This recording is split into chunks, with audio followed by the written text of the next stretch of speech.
भक्ति का साधन हमको मिल गया है, तो हम अपने अपने रूप से हम उपयोग में लेके हमको जैसा भी करना है वैसा करते हैं, पर हमको प्रभु में समर्पण करके करना है, वैसा आप जैसे आपने बताया। तो मेरा प्रश्न ऐसा है कि हमको एक आपने बताया कि हमको एक भक्ति नहीं करनी है कि कोई श्रवण करता है, कोई कीर्तन करता है, तो सब भक्ति अनुकूल करके सब भक्ति करना है, वो हमारा मार्ग है। तो मेरा प्रश्न ऐसा है कि नारद जी ने एक भक्ति को एक जन्म में सिद्ध किया, तो हम एक भक्ति को प्रभु में समर्पण करके हम कर सकते हैं ऐसा कि? हाँ, इस प्रश्न पर वैसे ये कल भी हमने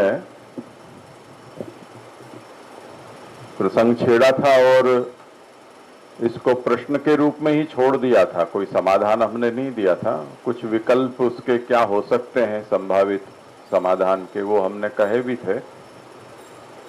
पर अब इनको प्रश्न हुआ है तो चर्चा करनी हो तो करें, जिनको जो कुछ भी कहना हो। इस प्रश्न पर किसी को कुछ कहना हो तो कहें।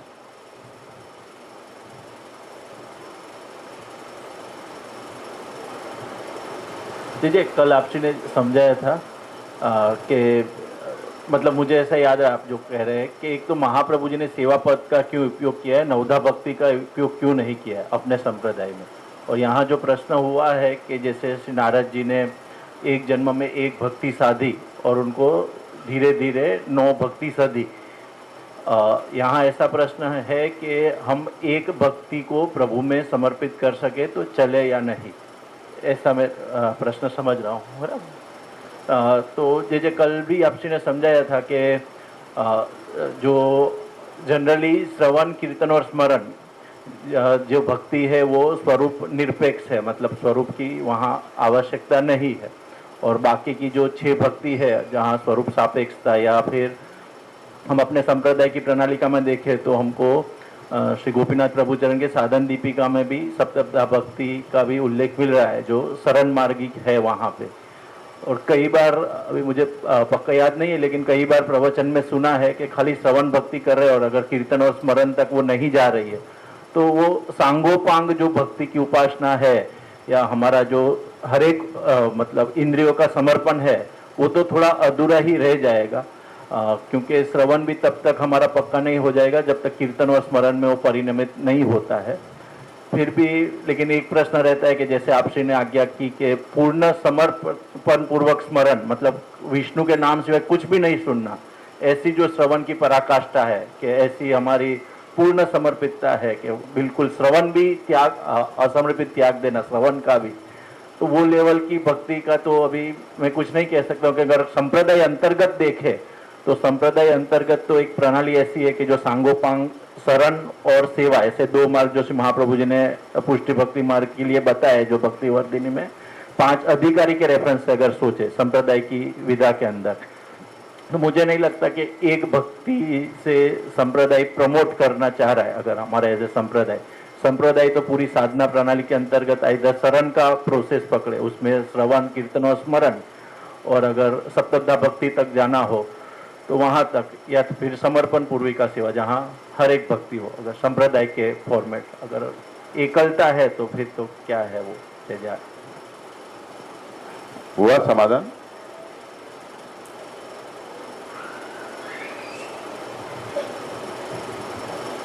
धन्यवाद प्रणाम जी। जैसे राशेष भाई ने समझाया वो थोड़ा और उसमें ऐड करना चाहूँगा कि यानी हमारे जो पूछने मार्ग की प्रणाली में सेवा कथा दोनों बताई है, जिसके अंतर्गत नवधा भक्ति आ जाती है। तो उत्तम पक्ष तो वही है कि सेवा और कथा साथ में करें, लेकिन उसके विकल्प में महाप्रभु जी ने भी हमको बताया कि उत्तम तो सेवा कथाएँ करना है, अगर वो न हो सके तो कथा पक्ष लेकर चलें, अगर वो भी ना हो सके तो फिर शरणागति लेकर चले। उत्तम दया तो नवदा है सेवा कथा, उसके फिर अगर न हो सके तो महाप्रभु जी ने ये बताया है, ये ऐसे समझना है। इस विषय को हमें ऐसे समझना चाहिए कि जब आप किसी स्कूल में एडमिशन लेते हो या किसी फर्म में आप एम्प्लॉय के रूप में ज्वाइन होते हो या किसी व्यापार के क्षेत्र में आप जुड़ते हो, उसमें दो स्थितियां होती हैं।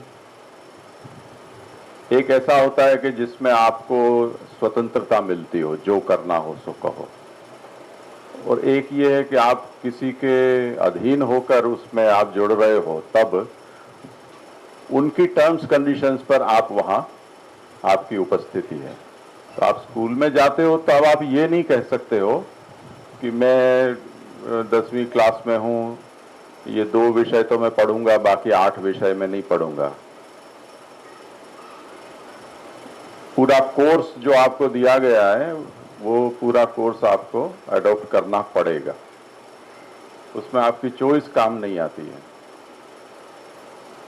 पर आजकल जैसे ऑनलाइन और ऐसे फ्रीलांस सब कोर्सेज चलते हैं, उसमें आप जो चाहो सो कर सको, या आप कोई लाइब्रेरी ज्वाइन कर लो, उसमें से आपको जो किताब पढ़नी हो पढ़ लो, या यूट्यूब जैसे माध्यम है जिसमें से आपको जो कुछ भी प्रवचन सुनने हो देखने हो वो आप सुन लो, उसमें आपको स्वतंत्रता है।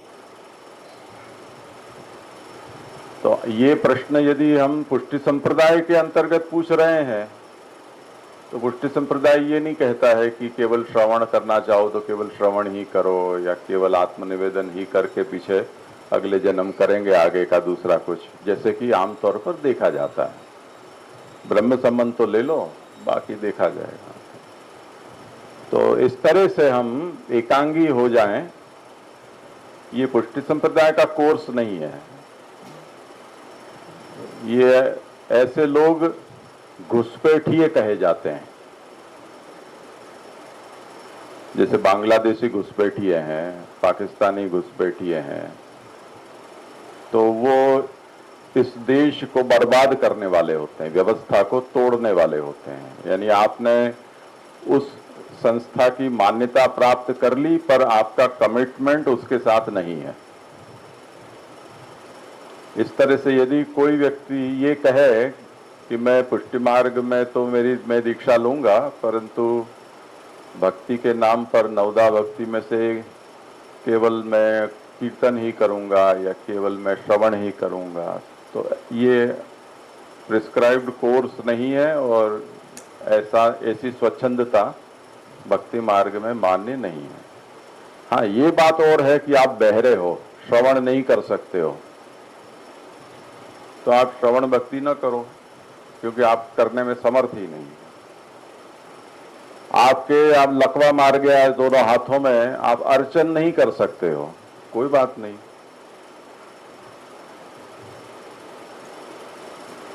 जो इंद्रिय सामर्थ्य के कारण हम किसी प्रकार की भक्ति को करने में समर्थ होते हैं, वो इंद्रिय सामर्थ्य हमारे भीतर नहीं है, उसके कारण अगर हम वो भक्ति नहीं कर पा रहे हैं तो उसमें दोष नहीं माना जाता है।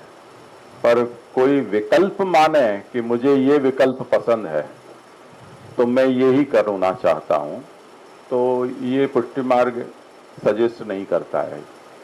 क्योंकि यदि कर्म मार्ग होता, वैसे कर्म मार्ग में भी ऐसा मान्य नहीं है, जो पूरी सिस्टम है वो ही आपको प्रोवाइड की जाएगी, उसी में आपको एनरोल किया जाएगा, वही आपको करना है। स्वच्छंदता उसमें भी नहीं है, यानी नित्य कर्म और नैमित्तिक कर्म में आपको कोई स्वतंत्रता नहीं है। स्वतंत्रता मिलती है आपको सकाम कर्म में, चाहो तो करो, न चाहो तो मत करो। नहीं करोगे तो कोई हानि नहीं है, करोगे तो कामित फल आपको प्राप्त होगा। पर नित्य नैमित्तिक कर्म में आप ये नहीं कह सकते हो कि आज मैं संध्या नहीं करूंगा, आज मैं तर्पण नहीं करूंगा, आज अग्निहोत्र नहीं करूंगा, ऐसा नहीं चल सकता है। पूरा कोर्स ही आपको मिलेगा।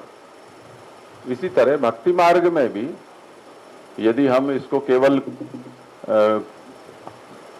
क्रियात्मक ही माने भक्ति को अभी प्राइमा फेसी, तो कोई ये नहीं कह सकता है कि मैं भक्ति मार्ग में हूं पर मैं केवल करूंगा तो इतना ही, ये नहीं चल सकता है। अब यदि हम भक्ति का मूल अर्थ समझें तो भक्ति है वो प्रेम है, अपने भजनीय के प्रति हमारा प्रेम है, तो कोई प्रेमी क्यों उसका श्रवण नहीं करना चाहता है, क्यों कीर्तन ही करना चाहता है? प्रेमी क्यों उसका स्मरण नहीं करना चाहता है? ये एक तरह का विरोध है। अपने आप को प्रेमी कहना और उसके स्मरण से एलर्जी होना, या प्रेमी कहना और कीर्तन से एलर्जी होना, या प्रेमी कहना और अर्चन वंदन आदि से एलर्जी होना, ये अपने आप में विरोध है। तो ऐसा संभव नहीं है। तो आप प्रेमी नहीं हो, आप इसको कोई कर्मकांड समझ बैठे हो, जिससे लिए आपके मन में ये चॉइस की बात आ रही है कि हमें इसमें, जैसे वो एमसीक्यू में हमको ऑप्शन दीजिए ये या वो, ऐसा। तो ऐसा भक्ति मार्ग में नहीं है, क्योंकि भक्ति मार्ग में ये अधिक मास का रोना हम रोते हैं, उसमें भी यही समस्या आ जाती है कि हम भक्ति अधिक मास आने के साथ ही हम भक्ति मार्गी हैं वो उत्साहित हो जाते हैं कि हमको एक फ्रीडम मिलती है, हम जो चाहें सो कर सकते हैं। कैलेंडर में बंद कर या रीत में बंद कर हमको जो साल भर करना पड़ रहा था, उसमें हमको स्वतंत्रता मिली है। तो जो भी हमारे मन में रह गया है वो हम सब इस समय कर सकते हैं, उसमें कोई ऑब्जेक्शन लेने वाला नहीं है। तो ये तो भक्ति का भाव है जो अभी तक 360 दिन एक स्प्रिंग को दबा कर रखा था, वो अधिक मास में उछलता है। अब हम ये कहें कि ये अधिक मास जो है उसमें, जैसे हम ये कह रहे हैं ना कि सब कुछ हर एक दिन का क्रम बंधा हुआ है, तिथि के हिसाब से, ऋतु के अनुसार, उत्सव के अनुसार, सब कुछ पूरे साल में बंधा हुआ है, आप वो किए जा रहे हो। अब अधिक मास आया, अब इसमें कोई उत्सव नहीं है, बस ऋतु ही ऋतु है। ऋतु के अनुसार आप जो करना चाहो सो करो, उत्सव न करो, मनोरथ न करो, तो नित्य सेवा करो। ये अपने यहाँ की सहज जो सेवा प्रणाली का है उसका ये प्रकार रहा है। अब जो आदमी में प्रेम नहीं है वो एक एक्सट्रीम पे ये सोचेगा कि रीत की किताब में अधिक मास कहीं है ही नहीं, तो 1 महीना ठाकुर जी को झांपी जी में पोड़ा के और मौज मारो। ये जो प्रश्न है वो अगर हम सोचे तो इसका ये मतलब निकलेगा कि रीत की किताब में जो देख देख कर सेवा करता है वो तो लिखा है तो करना पड़ेगा, कल ये वस्त्र, ये श्रृंगार, ये भोग, ये कीर्तन, ये सब। अधिक मास का तो उल्लेख ही नहीं है, तो करो चैप्टर क्लोज, 1 महीना हम भी आराम, ठाकुर जी को भी आराम। तो ऐसा थोड़ी है। तो ऐसा यहाँ भक्ति मार्ग में विकल्प नहीं है कि हम चाहें तो केवल श्रवण ही करो, कीर्तन मत करो, कीर्तन करो तो श्रवण मत करो, ऐसा नहीं है। ये सब इंटर कनेक्टेड है। हम ना कहेंगे, पर अगर वो भक्त है तो किए बिना रह ही नहीं सकता है, अगर वो भक्त है। और अगर भक्त नहीं है तो चाहे कितना ही बड़ा रीत का या विधि का उसको पोथी उसको हाथ में संभाल दोगे, पर उससे नहीं निभेगा। या तो वो उस रीत की पुस्तक को विसर्जित कर देगा या खुद उस मार्ग से बाहर निकल जाएगा, टिक नहीं पाएगा वहां। ठीक है ना? जय जय, दंडवत प्रणाम। दंडवत। ये प्रश्नकर्ता का जो प्रश्न था वो इस तरह से था कि नारद जी को नवधा भक्ति 9 जन्मों में हुई। तो वो आपने ने तो सही बताया कि संप्रदाय के हिसाब से, पुष्टि मार्ग के हिसाब से तो ये नवधा भक्ति एक गुलदस्ता है और हमको इसको सांगोपांग करके करना है, इसको एक अलग भक्ति करके नहीं करना है, श्रवण भक्ति का। अब हमारे नारद जी तो परम भक्त हुए और आपने जो ये प्रश्न उठाया है कि नारद जी को इस तरीके से, शायद इस तरह की जिज्ञासा होगी आपकी कि नारद जी के जो परम भक्त हैं उनको नवधा भक्ति 9 जन्मों में कैसे हुई। तो आप श्री से इसके बारे में सुनना चाहेंगे। हाँ, किसी को समाधान सोचना हो तो। हाँ बोलिए। एक और प्रश्न है। अच्छा, इसके प्रश्न। ऊपर। हाँ हाँ। नारद भक्ति सूत्र में नारद जी ने बताया है और प्रहलाद जी ने भी बताया है कि पूरी निष्ठा से एक ही भक्ति की तो भी आपकी भक्ति मान्य है। और अभी हम जो डिस्कस कर रहे हैं कि हमें 9 प्रकार की भक्ति, नवधा भक्ति करनी है, ठीक है। इस चक्कर में 9 प्रकार की भक्ति करने के चक्कर में कुछ लोग जो क्रिया करते हैं, भक्ति नहीं बोलूँगी मैं उसको, जो क्रिया करते हैं वो ऐसा रोबोटिक हो जाता है, उसमें भाव नहीं होता है। तो रोज के रोज भी करने से उसका तो कोई फल मिलना ही नहीं है ना, अगर है फल कुछ तो उसका तो कोई मतलब ही नहीं बनता ना। ऐसा मतलब सुबह उठे, सब किया, सेवा किया, ये किया, वो किया, ऐसा काइंड ऑफ उसमें से भाव मिसिंग होता है। मोस्ट ऑफ पीपल के उसमें से भाव मिसिंग होता है। तो या फिर तुम छोड़ दो या फिर एक करो, या फिर ऐसा कुछ नहीं होता है क्या? हाँ, ये प्रश्न कई लोगों को उठता है, पर मैं ये कहता हूँ कि बच्चे लोग स्कूल जाते हैं, वैकेशन नहीं होता है, पढ़ाई के सब दिन एक ही तरह का एक शेड्यूल बन जाता है। सुबह उठो, जल्दी जल्दी नहा धो के तैयार हो, बस्ता उठाओ, यूनिफॉर्म पहनो, स्कूल जाओ, 6 घंटा पढ़ो, वापस घर आओ, ट्यूशन जाओ, होमवर्क करो, सो जाओ। ये एक रूटीन बन जाता है। गृहिणियों को हम पूछें आप क्या करते हो, तो हम यही सुबह उठते हैं, पति का नाश्ता चाय तैयार करते हैं, बच्चों को तैयार करते हैं, स्कूल भेजते हैं, रसोई बनाते हैं, घर का काम करते हैं, थक हार कर सो जाते हैं। उनका भी यही रूटीन है। जो धंधे में जाते हैं उनको पूछो, नौकरी में जाते हैं पूछे, तो वो भी यही रोना रोते हैं कि हम जैसे तैसे सोते हैं, सुबह जैसे तैसे उठते हैं, तैयार होते हैं, स्कूल जाते हैं, वहाँ मजदूरी करके, नौकरी करके और वापस आ जाते हैं। पूरी दुनिया इसी तरह चलती है। अब उसमें एक और क्रिया चलने दो इस तरह से सेवा की। तो जब हर जगह एक तो ये हमें ऐसी अपेक्षा रखना कि हमारा काया, वाणी और मन तीनों का समान योग उसमें हो, यानी ये तो यौगिक सिद्धि की बात है। ऐसी यौगिक सिद्धि कि जहां मन का योग न हो वहां हम निग्रह कर कर बैठ जाएं, तो ऐसा न तो गृहस्थी में कोई पति ये कहता है कि ये रूटीन से मैं कंटाल गया हूं तो मैं नौकरी छोड़ दे रहा हूं, न गृहिणी ये कहती है कि मैं इस रूटीन में कब तक चलती रहूंगी तो मैं पति को छोड़ दूंगी, न बच्चे ये कहते हैं कि न मैं ये स्कूल से कंटाल गया हूं तो आज से पढ़ाई छोड़ देता हूं।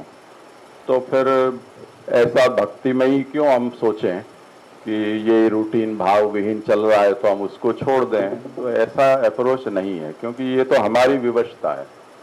एक बात ये है, अब से आजकल जैसे अभी भारत के इतिहास में पहली बार ऐसा हुआ कि इच्छा मृत्यु को सुप्रीम कोर्ट ने मंजूरी दी। अभी तक भारत के इतिहास में ऐसा नहीं हुआ था। दुनिया के इतिहास में कुछ ही देशों ने ये साहस दिखाया है कि इच्छा मृत्यु को उन्होंने मंजूरी दी है। वो 15-15 साल तक जो आदमी लाश की तरह है, उसके कारण परिवार फना हो गया है। तो एक आदमी तो जिंदा जी मरा हुआ है, दूसरे सब लोग अच्छे खासे जो जी सकते हैं वो भी उसके कारण मरने की स्थिति में है।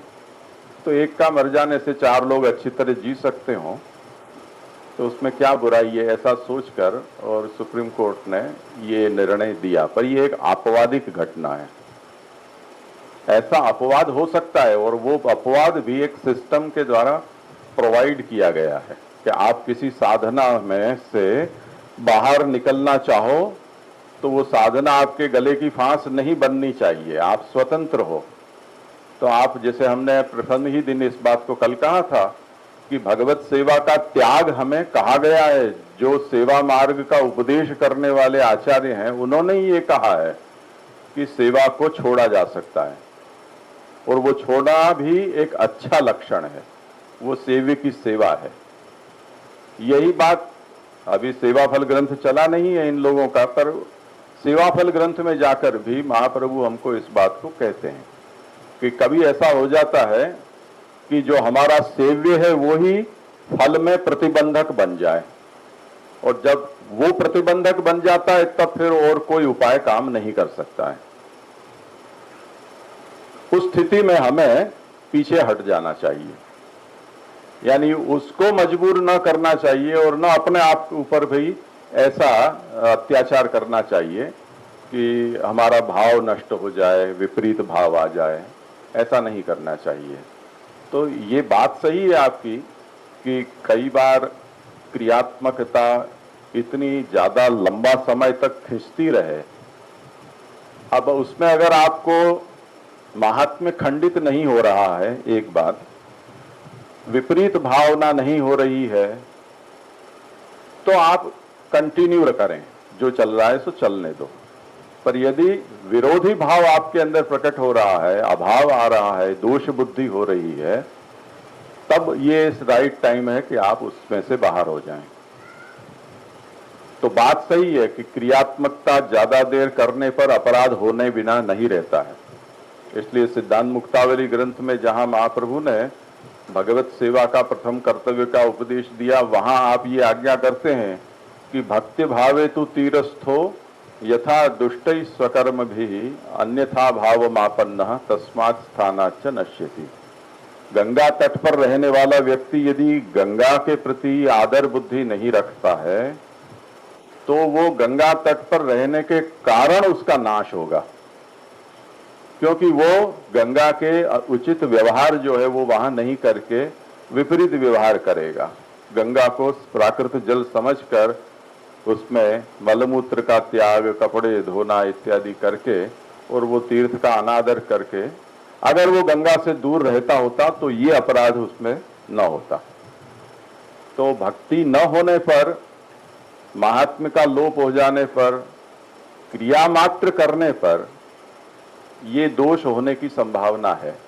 उस स्थिति में हमें कोई निर्णय लेना चाहिए, ये महाप्रभु का भी स्पष्ट रूप से आदेश है।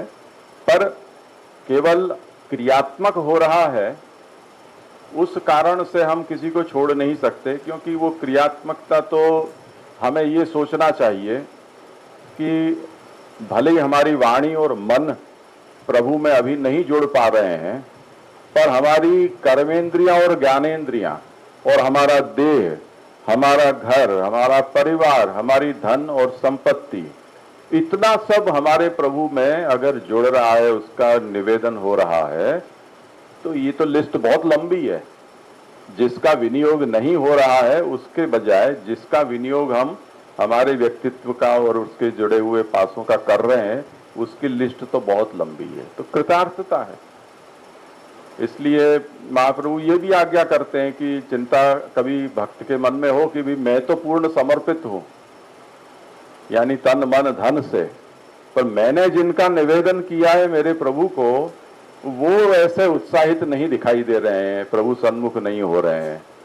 तो उसको ये चिंता हो कि मेरा निवेदन अधूरा रह जाएगा, प्रभु मेरे से अप्रसन्न रहेंगे कि तुमने तो ब्रह्म संबंध के समय परिवार को निवेदित किया था, अब भगवत सेवा में मैं जब जागता हूँ और बोलता हूँ तब तक मैं तुम्हारे परिवार का कोई आदमी शकल नहीं दिखाता है मेरी, न कोई दंडवत करने आता है, न कोई चरण स्पर्श करने आता है, तो ऐसे कैसे लोगों को तुमने मुझे समर्पित कर दिया? वो हैं कहाँ? शकल तो दिखाओ उनकी। अगर ऐसा सोचते हैं ठाकुर जी और उसके कारण हमें ग्लानि होती हो कि मेरा निवेदन अधूरा रह गया, मेरे प्रभु असंतुष्ट रहे, तो महाप्रभु का एक ऐसी चिंता हो सकती है, होनी चाहिए, अच्छी बात है, पर उनका उनके ऊपर छोड़ो, उसके कारण तुम अपना मन खराब मत करो। उनके कारण तुम अपना मन खराब मत करो, तुम मनोयोग से, भाव से उनको अपना स्वामी मानकर समर्पित रहो। जैसे तुम्हारे ऊपर कृपा नहीं हुई थी तब तुम भी उनके जैसे थे, उस स्थिति को सोचो। तो जब उनके ऊपर प्रभु स्वतंत्र रूप से कृपा करेंगे तब वो भी प्रभु के सन्मुख होंगे, ऐसा सोचकर हमें ग्लानि मन में नहीं लानी चाहिए। ऐसा वहां समाधान दिया गया है। यही बात हमें, ये प्रश्न यदि हमारे मन से उठता है कि हमारी शरीर तो जुड़ा हुआ है, हमारी इंद्रियां जुड़ी हुई हैं, वाणी भी कुछ नियम ले रखा है तो हम कुछ जप पाठ आदि करते हैं, पर मन सतत प्रभु में नहीं लगता है। भाव जो क्रिया करते हैं उस प्रकार का भाव सतत जागृत नहीं रहता है। अब ये स्थिति है। अब हम सब लोग इस बात को स्वीकारें कि हम सब की ये स्थिति है, इसमें कोई मना नहीं करेगा। अगर ऐसी स्थिति है, पर इसका खेद है कि नहीं हमें? यदि इसका खेद है तो ये अच्छा लक्षण है, पर यदि इसका खेद भी नहीं है तब तो बंबई में कहते हैं गिलिंडर है, तब वो गिलिंडर है। इसका खेद नहीं है तब सोचना पड़ेगा। अब वो जिसको खेद नहीं है वो तो अपने आप ही फेंक जाएगा बाहर, वो झंझट बंद करेगा। अभी प्रश्न कल आया था जूनागढ़ से किसी का कि बाहर गांव जाना है, हमारे परिवार में विवाद चल रहा है कि बंटा भोग धर के चले जाएं या किसी सेवा करने वाले के घर ठाकुर जी पधरा कर जाएं। अब ध्यान से समझो, ये प्रश्न कौन कर रहा है? दोनों विकल्प उसने दिए कि हमारे यहाँ दो विकल्प हैं, तीसरा तो कोई विकल्प सोचा ही नहीं है कि जाएं ही नहीं ठाकुर जी को जोड़कर या ठाकुर जी को पधरा कर। ये तो विकल्प दिमाग में आया ही नहीं है। विकल्प दो ही आए, या तो छोड़ो या बंटा भोग धर के और बंद कमरा करके और चले जाओ। तो विकल्प में ही कुछ तो गड़बड़ी है। तो जहां ठाकुर जी का सुख नहीं विचार आ रहा है, ऐसे जगह पर जाना ही क्यों, ये पहली बात आनी चाहिए थी। अगर जाना ही पड़े ऐसा है तो पधरा कर जाएं, ये दूसरा विकल्प होना चाहिए था। वो दो विकल्प प्रश्न में नहीं है, तो दिमागी कसर है कुछ। भक्ति भाव में हमारी कुछ समझ में कमी है। प्रभु को हमने अपने बच्चे के साथ हम जो व्यवहार करते, ऐसा व्यवहार भी हम अपने ठाकुर जी के साथ करने तैयार नहीं हैं। जबकि कहते क्या है, सहस्र परिवार से आपसे मैं खुश गया हूं और उसका तापक क्लेश भी मुझे पता नहीं कहाँ है कि नहीं खो गया है, और ऐसा मैं आपका दास हूं, आपका दास हूं। तो ये देखो कितना अंतर विरोध है हमारी मनस्थिति में, हमारी क्रिया में, निर्णय में। तो ध्यान से समझो, परिस्थितियां होती हैं, अवस्था भी सबकी अलग अलग होती हैं, पर अगर इसका हमें कभी मन में विचार आए कि कुछ गड़बड़ी है तो ये अच्छा लक्षण है। उसके कारण हमें उस क्रिया को छोड़ना नहीं चाहिए, उसमें जो दोष है उसको सुधारना चाहिए, उसमें जो कमी है उसको पूरी करना चाहिए। जिसने मार्ग दिखाया है उसको उस मार्ग की कठिनाई भी पता है, उस कठिनाई में क्या रास्ता निकालना चाहिए वो भी वो बताते हैं। तो हमें पहले महाप्रभु के पास जाना चाहिए कि अगर ऐसी हमारी स्थिति है तो हमारे लिए क्या उपाय है।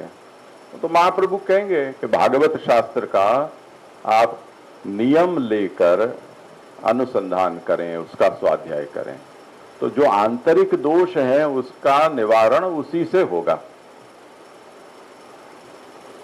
क्रिया में रहे दोष है उसका निवारण क्रिया के रूप में होगा। आप असमर्पित, अन्याश्रय, असदालाप, अन्य संग का त्याग करोगे तो वो बाहरी दोष है उससे आपको बचाएंगे, और आंतर दोष का जो क्षालन है वो भागवत शास्त्र से होगा, भगवदियों के संग से होगा। ये उपाय है उसका। तो कोई भी निर्णय लेने से पहले या किसी को कोई निर्णय बताने से पहले हम जिस मार्ग के हैं वो मार्ग जिसने बताया है उसने उसका क्या समाधान दिया है वो पहले हमारे ध्यान में होना चाहिए। जंप नहीं लगा देनी चाहिए कि मुझे ऐसा लगता है तो हम लोक में ऐसा हम करते हैं तो हम इसको ऐसा कर दें। एक उदाहरण में आया, कोई व्यसनी आदमी था, उसको डॉक्टर ने कहा कि आपको अगर ये व्यसन नहीं छोड़ोगे तो आपके प्राण छूट जाएंगे। तो उसकी पत्नी उसके माथे पिल गई, छोड़ो छोड़ो छोड़ो। हाँ छोड़ देंगे छोड़ देंगे। तो क्या छोड़ देंगे? डॉक्टर छोड़ देंगे। दूसरा डॉक्टर के जो हमको मना न करे। तो व्यसन को छोड़ना है या व्यसन छुड़ाने वाले डॉक्टर को छोड़ना है वो तो तय करो। तो ये अप्रोच कुछ ऐसा है कि अगर हमारे अंदर भाव नहीं है तो सब व्यर्थ है, व्यर्थ है तो छोड़ दो।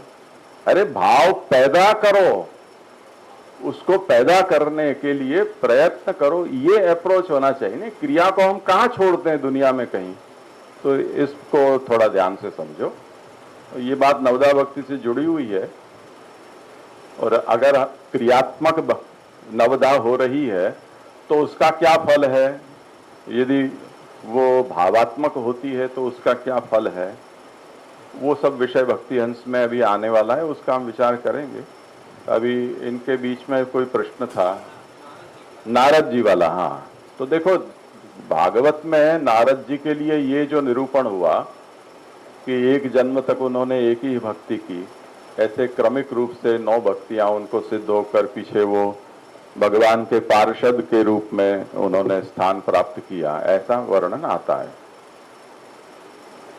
ये जो वर्णन है वो न तो नारद जी की कोई दुर्बलता के कारण ये वर्णन किया जा रहा है कि उनमें कुछ कमी थी, न ये हमारे और आपके जैसों को कोई एक कोर्स बताने के लिए एक एग्जाम्पल सेट किया जा रहा है कि जैसे नारद जी ने किया ऐसे तुम करो। ये तो उस भक्ति की महिमा का वर्णन है कि अगर सांगोपांग या पूर्ण एक भक्ति को करना हो तो एक जन्म भी कम पड़ जाता है, ऐसी एक एक भक्ति की महिमा है। और अगर एक भक्ति को दूसरी ओर, जो अभी किसी ने कहा था कि भक्ति की ऐसी महिमा है कि एक भी भक्ति आपने कर ली तो आपको वो फल प्रदान कर देती है, तो ये भी भक्ति की महिमा का वर्णन है। ये कहने के लिए नहीं है कि एक भक्ति से ही अंतिम फल प्राप्त हो जाता है तो फिर अन्य भक्ति की आवश्यकता ही नहीं है। तो ये दोनों जो प्रसंग है वो इस अभिप्राय से नहीं है, पर भक्ति की महिमा, क्योंकि मूल बात यह है कि जैसे अभी हम कहीं इस बिजली के पंखे या लाइट की हम स्विच हम दबाते हैं तो वो एक संपर्क स्थापित होता है बिजली का, अभी जो छूटा हुआ है वो संपर्क स्थापित होने से ये प्रभाव पड़ता है कि वो पंखा चलने लगता है, बत्ती है वो प्रकाश देने लगती है। भक्ति जो है वो भगवान के साथ संपर्क हमारा स्थापित करती है। अगर हमने प्रेम से प्रभु को, महात्म्य को स्मरण करते हुए श्रद्धा से प्रभु का श्रवण किया, तो जो श्रवण तो क्या होता है, वक्ता बोला और हमारे कान ने सुना, ये श्रवण हुआ। इसमें कहीं भगवान तो दिखाई देते नहीं है, पर जब हमने श्रद्धा पूर्वक प्रेम से प्रभु के विषय में कुछ सुना तो भगवान, ये कहाँ स्पर्श हो रहा है भगवान को कि ये मुझे सुन रहा है, ऐसा भगवान जानते हैं। मद्भक्ता यत्र गायन्ति तत्र तिष्ठामि नारद, वहां भगवान की उपस्थिति है, वक्ता के अंदर भी भगवान है, जो श्रोता है उसके अंदर भी भगवान है। वो भगवान ये समझते हैं कि ये मुझे सुन रहा है। अब देखो सुना क्या जा रहा है वो एक अलग विषय है, पर भगवान ने ये महसूस किया कि इसने मुझे सुना, प्रेम से सुना, श्रद्धा से सुना, इच्छा से सुना, तो बहुत बड़ी बात हो गई। आपकी बात को ही कोई अगर मनोयोग से सुन रहा है तो आपकी उसके प्रति अनुग्रह दृष्टि होती है कि नहीं होती है। जैसे मैं बोल रहा हूं इस समय, ऐसे ऐसे करके आप बोल रहे हो, तो आप मुझे सुन रहे हो, मेरा ध्यान आकृष्ट हुआ है आपके प्रति, आपकी एकाग्रता मेरे शब्दों को सुनने में है, तो आपके प्रति मेरी कोई सहानुभूति हुई कि नहीं हुई, कोई लगाव हुआ कि नहीं हुआ। भगवान इस तरह से मुझे कोई सुन रहा है ऐसा अनुभव करते हैं तो उसके ऊपर भगवान की कोई कृपा अनुग्रह दृष्टि होती है कि नहीं होती है। यही फल है। अब एक जन्म सुनो, एक क्षण सुनो, जैसा सुनोगे भगवान उसके ऊपर कृपा दृष्टि करते हैं। तो ये श्रवण भक्ति का महात्म्य बताया जा रहा है। इसी तरह प्रत्येक भक्ति का है। ऐसे आते हैं भगवदियों के चरित्र भी कि भी इसकी श्रवण भक्ति है, सुखदेव की कीर्तन भक्ति है, नारद की ये भक्ति है या व्यास की वो भक्ति है, हनुमान की वो भक्ति है, अर्जुन की वो सी भक्ति है। अब वो तत्त भक्ति के एक एक उदाहरण वहां कहे जाते हैं। अब जिन उदाहरणों को हम देखें उनको हम पूछें, जो इनका प्रश्न था कि एक ही भक्ति उन्होंने की, उनको पूछोगे अगर तुमको कीर्तन की भक्ति का अवसर मिले तो क्या तुम नहीं चाहोगे करना प्रभु का कीर्तन, या तुम प्रभु का अर्चन ठाकुर सन्मुख में पधारे तो अर्चन नहीं करना चाहोगे? अब भगवान की अर्जुन के साथ यारी दोस्ती थी, पर अर्जुन को अवसर मिले तो प्रभु के वो पाद सेवन नहीं करते थे क्या? तो जो भक्त है उसको किसी दूसरी प्रकार की भक्ति से कोई एलर्जी थोड़ी होती है, पर भक्ति का महात्म्य यह है कि भगवान यदि चाहें तो एक ही भक्ति को सब कुछ मान लें। ये तो भक्ति की महिमा को बढ़ाना है, इसमें कर्तव्य का उपदेश नहीं दिया जा रहा है कि इतनी भक्ति करने से, जैसे अजामिल के मुंह से अनजाने मुंह से नाम निकल गया तो अब हमें ये सेट करना है कि हम अपने साथ में एक ऐसी कोई घड़ी लेकर चलें या टेप रिकॉर्डर लेकर चलें कि जिसको बजाने पर भगवान का नाम बजता रहे, या दुनिया भर के जितने भी आईसीयू हैं उनमें हम भगवान का नाम नारायण नारायण बजता रहे, ऐसी कुछ हम टेप लगा दें, मरने वाला उसके कान में भगवान का नाम पड़ेगा और सबको अजामिल जैसी गति हो जाएगी। ऐसा थोड़ी होता है, ऐसा कोई सिद्धांत नहीं है। इसलिए महाप्रभु ने ये सुबोधिनी में स्पष्टता की है कि जैसे जय विजय को भगवान ने अपने श्रीहस्त से मारा था उनके 3 अवतार में, अब तो पहले अवतार में उनकी मुक्ति क्यों नहीं हो गई? क्योंकि सिद्धांत तो ये है कि भगवान का स्पर्श जिसको हो या भगवान के दर्शन भी एक बार हो जाए तब भी उसकी मुक्ति होनी है। तो ये तो दर्शन भी हुए, श्रीहस्त का स्पर्श भी हुआ, फिर भी नहीं हुए मुक्त, 2 जन्म और लेने पड़े। तो महाप्रभु कहते हैं कि ये तो तब होता है कि जब भगवान किसी की मुक्ति का संकल्प लेकर अवतरित हो, तब भगवान के दर्शन या भगवान के स्पर्श या भगवान के श्रीहस्त से वध होने पर मुक्ति होती है। मुक्ति देने के लिए भगवान अवतरित नहीं होते हो तो भले ही में जिंदगी भर साथ में रह जाए तब भी नहीं होगी मुक्ति। तो भगवान 125 वर्ष कम से कम विराजे कृष्णावतार में, ऐसे कई लोग थे कि जो भगवान के साथ निरंतर रहे, तो क्या सबकी मुक्ति हुई? नहीं हुई। उनके लिए भगवान मोक्षदाता के रूप में प्रकट नहीं हुए थे, जिनके समाज लिए हुए थे उनको क्षण मात्र में भी हो गई। तो ये तात्पर्य है। तो ये कुछ बातें प्रमेय बल या महात्म्य को प्रकट करने के लिए की जाती है, उसका हम गलत अर्थ ये ले लेते हैं कि उसको कर्तव्योपदेश समझ लेते हैं। ऐसा नहीं। बचपन में ऐसा मुझे ध्यान है, हमारे बड़े काकी जी भागवत जी पढ़ते थे तो भागवत की महिमा में ऐसा आता है कि भागवत का इस तरह से नित्य स्वाध्याय करना चाहिए, नहीं हो सके तो 1 अध्याय पढ़ना चाहिए, 1 अध्याय नहीं हो सके तो 1 श्लोक पढ़ना चाहिए, 1 श्लोक भी नहीं पढ़ सको तो पन्ना खोल के बंद कर देना चाहिए, उससे भी 100 सोमयज्ञ का फल प्राप्त होता है। अब वो बड़े काकी जी के मुख से भागवत में से ये लिखा हुआ जब हमने सुना तो हमने सोचा कि कब कैलकुलेटर लेकर बैठ जाएं। रोज मैं जाता वहां, उनके अलमारी में से एक भागवत जी की किताब निकालता, पन्ना खोल के वापस बंद करके रख देता और काउंट करता डायरी में कि 100 सोमयज्ञ आज मेरे पक्के। तो ये उसका मॉरल थोड़ी है कथा का। जिसको आप खोलो, जो इतना फल दे सकता है, उसको पढ़ने के लिए आपको मोटिवेट किया जा रहा है। तो वो मोटिवेशन के लिए जो कही जाने वाली बात है उसको हम उस अर्थ में समझकर उसको कर्तव्य बना दें या उसका संप्रदाय चला दें कि आज से क्या करेंगे। जैसे ऐसा पुष्टि मार्ग में अभी हुआ है कि भागवत चिंतन का क्रम जब से हमने शुरू करवाया तो कई लोग भागवत जी को भोग धरते हो गए। अरे भागवत का भोग है वो पाठांग भोग है, भोग धरने के लिए भागवत थोड़ी है। अगर भोग ही धरने हैं तो फिर प्रभु पधराओ और प्रभु को हरो गाओ। भागवत की किताब को भोग धरना ये उद्देश्य नहीं है। भागवत पाठ करो, उसमें षोडशोपचार पूजन के अंतर्गत एक उपचार भोग है। पर अगर आपने भागवत को भोग धरने के लिए एक स्वरूप के रूप में स्थापित कर दिया, तब आप पॉइंट मिस कर गए। उदाहरण के तौर पर सभी विद्यालयों को अपने यहाँ सरस्वती वंदना की जाती है। अब सरस्वती देवी है, सरस्वती की पढ़ना वो सरस्वती की आराधना है। आराधना में क्या होता है? सबसे ज्यादा जो हमें पसंद आए ऐसा भोग धरना, क्योंकि वो वापस मिलता है। दूसरा तो कोई वापस मिलता नहीं है। अब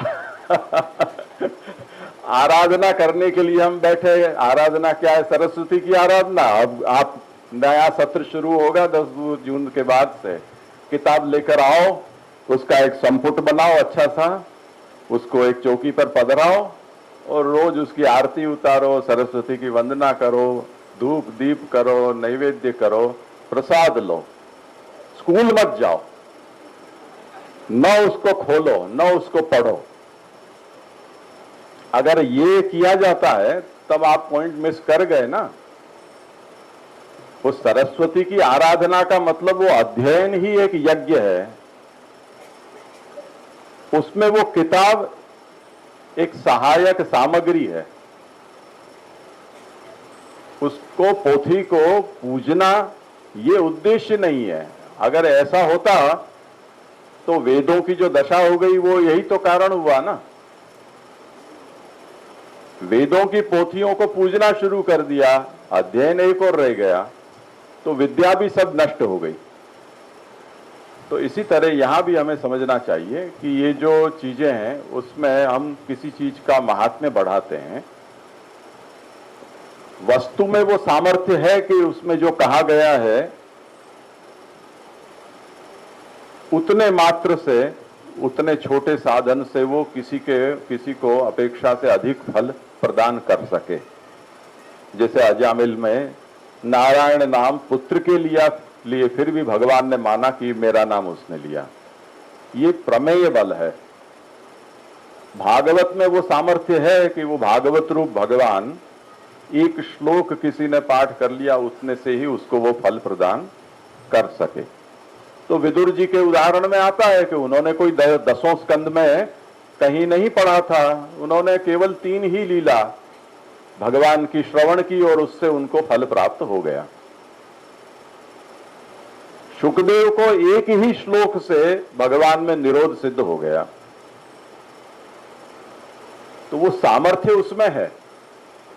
पर इसका मतलब ये नहीं है कि हम अपने आप को सुखदेव समकक्ष मान लें या विदुर समकक्ष हम मान लें और उतने से ही हम मान लें कि अब हो गया। ऐसा नहीं होता है। इसलिए जो कोर्स है वो पूरा का पूरा कोर्स आपको अडॉप्ट करना पड़ेगा। उस सिलेबस में आप कस्टमाइज नहीं कर सकते हो कि मैं ये पसंद करता हूँ, ये नापसंद करता हूँ, ये आज पढ़ूंगा, ये आज नहीं पढ़ूंगा, ऐसा नहीं चल सकता है। तो नवदा भक्ति की 9 की 9 विधाएं हमारे लिए अनुष्ठेय है और उसके होने पर वो भक्ति सांगोपांग होती है और भगवान में प्रेम को प्रकट करती है। तो ये जो नवदा भक्ति है वो आगे यहाँ लालू भट्ट जी कहेंगे कि प्रेमात्मक भक्ति के साधन के रूप में ये नवदा कही गई है। तो जब आपके अंदर प्रेम प्रकट करने के लिए ये साधन बताया है, तो जब तक आप उसको प्रेम प्रकट न हो जाए तब तक आपको उसे करते रहना है। यही कोर्स है। तो यदि आपके भीतर आप ये अनुभव कर रहे हो कि प्रेम नहीं है, तो इसका मतलब आपको नवदा भक्ति और जोर लगाकर करनी है, न कि छोड़ना है। हम जैसे वो दुबले पतले लोग होते हैं, हमारे यहाँ एक है इतनी दुबली पतली सी, वो उसने कहा कि मैं जिम गई थी आज इसलिए पाठशाला में नहीं आई। मैंने कि तेरे शरीर में कुछ है नहीं, जिम जाओगी तो माइनस हो जाओगी। तो कहा कि नहीं, मुझे कहा है जिम जाने के लिए, तो जाओ। अब वो जिनको मोटा होना है या पतला होना है, उनका मनोरोग ये है कि अपने घर में वजन का कांटा रखते हैं और क्षण क्षण में देखते हैं कि आज कितना हुआ, भोजन किया उसके बाद कितना हुआ, सुबह टॉयलेट जाकर आए तो अब कितना घटा। ऐसे वो उनका निरोध उसी में लगा रहता है। अब नहीं हुआ तो अब उस दिशा में आपको प्रयास करना है ना, ऐसा थोड़ी कि वजन काटा उठा कर फेंक दो या प्रयत्न को छोड़ दो। जब तक आपको कहा है वहां तक का वजन नहीं प्राप्त हो जाए तब तक आपको उसमें लगे रहना है। प्राप्त हो जाने पर वो टिका रहे उसके लिए उसको लगाए रहना है। ये भी नहीं कि अब सैया भय कुतवाल अब डर काहे का, एक दिन सिद्ध हो गई भक्ति और एक दिन हमें 4-5 घंटा प्रभु में मन भी लगा रहा तो चलो अब हम आस्करण बन गए या गज्जन धावन बन गए। ऐसे गुजराती में कहते फांको नहीं राखवानो है वो, ऐसा दिमाग में बुखार नहीं चढ़ जाना चाहिए। उसको टिकाने के लिए हमें प्रयत्नशील रहना होगा और उस नवदा भक्ति को मरते दम तक करते रहना है, ये मुख्य रूप से कहा जा रहा है। तो ये विषय आगे बढ़ाएं तो 1 बज गया है, तो अभी यहीं विराम रखते हैं। अच्छा, मैंने एक PDF आप सबको दी है भक्ति हंस ग्रंथ की, तो अभी नवदा भक्ति में ये विषय चल रहा है तो भक्ति हंस का वो पैसेज हमको देखना है श्री गोसाई जी का। उसकी पेज संख्या है 62 तो आप लोग वो खोज रखना और डाउनलोड कर लेना जिन लोगों को नहीं हुई है वो। तो वो विषय अब शाम को 4 बजे के बाद हम करेंगे। तो इसको बंद कर दो।